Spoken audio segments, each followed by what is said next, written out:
Hello everyone, I'm Ron Zehr. I am here today with somebody who's been very important for my personal history and also has made a very significant contribution to RBC Life. He is my father and RBC Life pioneer, Dr. Albert Zehr.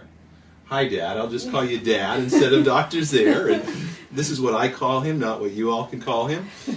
So Dad, let's start with, how did you first get started with nutrition and wellness? Well, I guess the first motivation actually goes way back to the early years. I was born in the late 1930s in a small rural Amish Mennonite community, and our caregiver and our midwife was Aunt Barbara, great Aunt Barbara. Okay. And she had hot mustard plasters, goose grease, and herbs, and all those things, and somehow we did just fine. But after she passed away, at the beginning of the 40s, my family moved to another community, and my mother discovered that we were way out of touch, and there was doctors and medicine, and we needed to go the up-to-date way. And so I got a sore throat, and they took me to the doctor, and he said, "You need your tonsils out."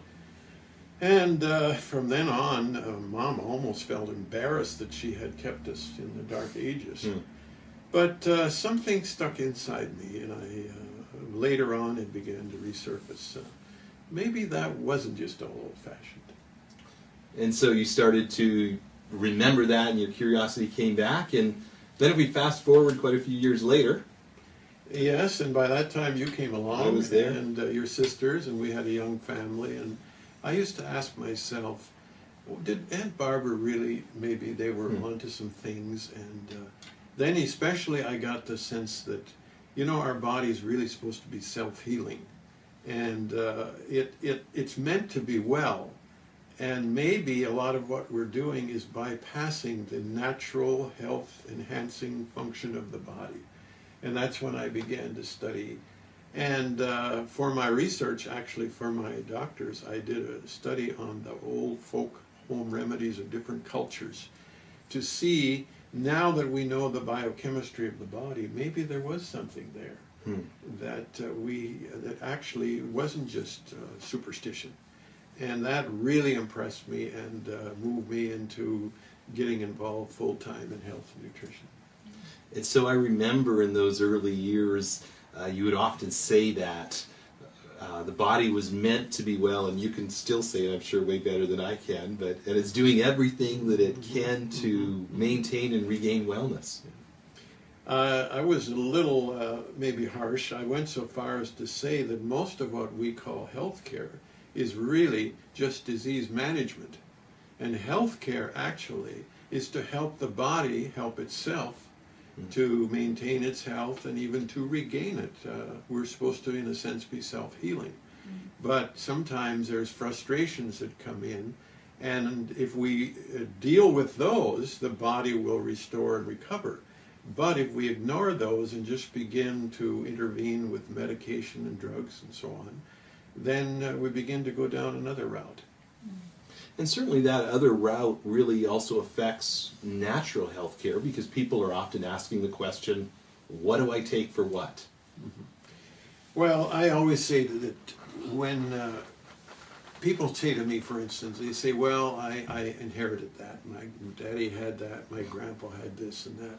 And I say, well, you may inherit weak areas in your body and in your body's function, but that doesn't mean you inherit a problem or the disease. That means that if your immune system is overloaded and your body is toxic and you don't have good nutrition, that's the areas that will begin to suffer and show up first.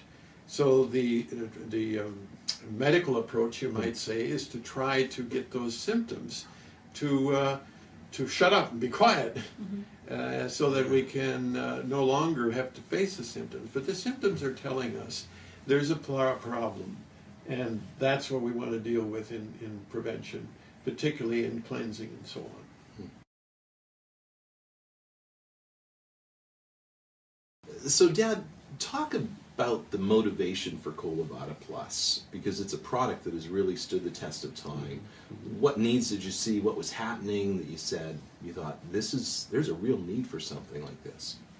Well, I guess it goes down to one simple fact, and that is anything works better when it's clean. Mm-hmm. And I began to get involved with studying a lot of the health pioneers, we called them, in the 60s and 70s, like Bernard Jensen and Norman Walker and Salem Kurban and different ones. And they really focused in on what they called colon cleansing. They said good health begins in a healthy bowel. And if you are toxic, especially if your bowel is sluggish or has accumulated lots of mucus and encrustment and so on, you cannot be healthy.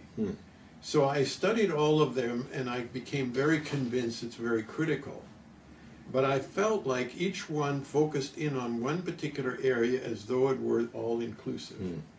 And I thought, let's look at the whole body cleansing function. Okay. And that's how the Colo Vada was born, and encompasses 3 phases, not just getting rid of your cleaning your colon. Okay.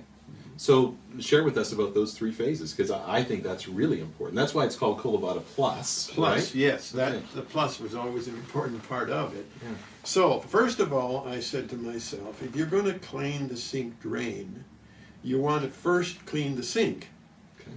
So in that sense of that analogy, I used the first phase, which is 7 days, and it includes 2 pouches of tablets and so on to be taken one morning and one evening.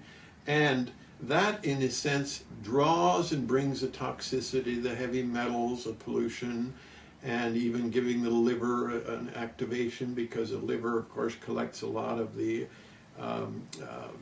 heavy metals and the problems in your blood.